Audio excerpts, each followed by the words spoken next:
Hello folks, today we're going to talk about diabetic macular edema and inflammation. At the end of this video, you should be able to know which are the signs of inflammation on OCT of the patients with diabetic macular edema. Let's get started. The retina is affected in about 40% of the patients with diabetes. When we see patients with diabetic retinopathy, diabetic macular edema may be detected by the swelling, increase of the thickness of the macula.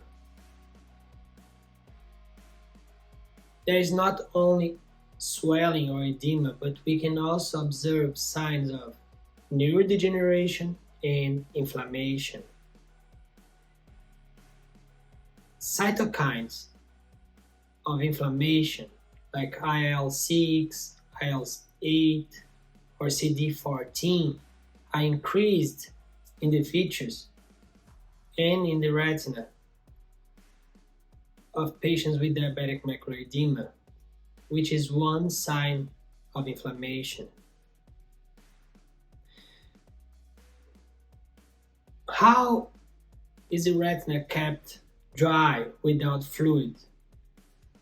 An initial and very important concept is the blood-retinal barrier. What forms the blood-retinal barrier? First, the tight junctions of the vascular endothelial cells. Second, the adhesions between the RPE cells in the outer retina. So the blood-retinal barrier keeps fluid from coming into the retina tissue. One more type of cell may participate in this process, which are the glial cells. Both microglia and Macular cells mediate or modulate the fluid inside the macula and the retina, and they also control ions or other small substances. With that in mind, what happens in diabetic macular edema? There is leakage of fluid into the retina, which can be shown by OCT in several forms. Sometimes we just see fluid with a very few cysts inside the macula. In other patients, we see cystoid macular edema with accumulation of fluid throughout the macula. There's a third type of edema, which is the subretinal fluid. And another phenotype, another type of diabetic macular edema would be the diffuse and severe diabetic macular edema. When we are observing a patient with a focal or cystoid, it's more likely a damage to the blood-retinal barrier, either in the inner plexiform plexus or in the outer plexus of the vasculature.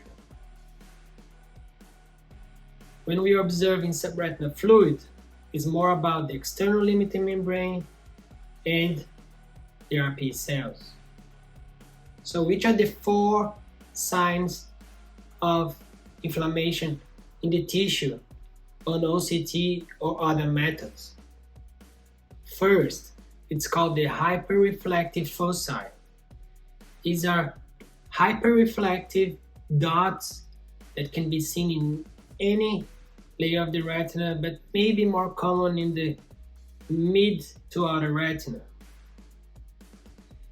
There is some debate about the meaning of hyperreflective foci.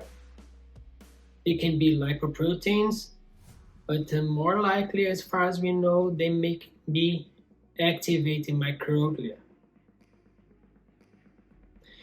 The second sign, phenotype of inflammation in the macula, is the subretinal fluid. It has been shown that patients with subretinal fluid have higher levels of CD14, which is a cytokine of inflammatory process. third sign of inflammation in patients with diabetic macular edema is a diffuse severe thickening of the macula. That's because inflammation is a later process in the formation of the fluid.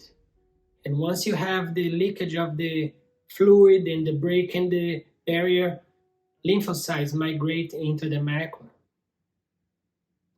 A fourth sign of inflammation can be detected on adaptive optics, which are microglia, macrophage, or hyalocytes on the surface of the macula.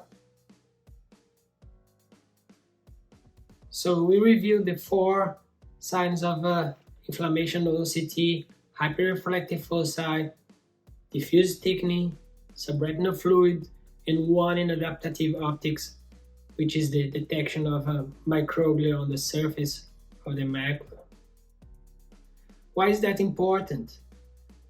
Anti-VEGF are the mainstay first-line treatment of patients with diabetic macular edema, but we do have some corticosteroids available, and we may have other types of anti-inflammatory cells. It's important to be alert in identifying the signs of inflammation so we can choose which patients should be shifted to corticosteroids or considered for future types of treatment. I hope you enjoyed this video. See you next time.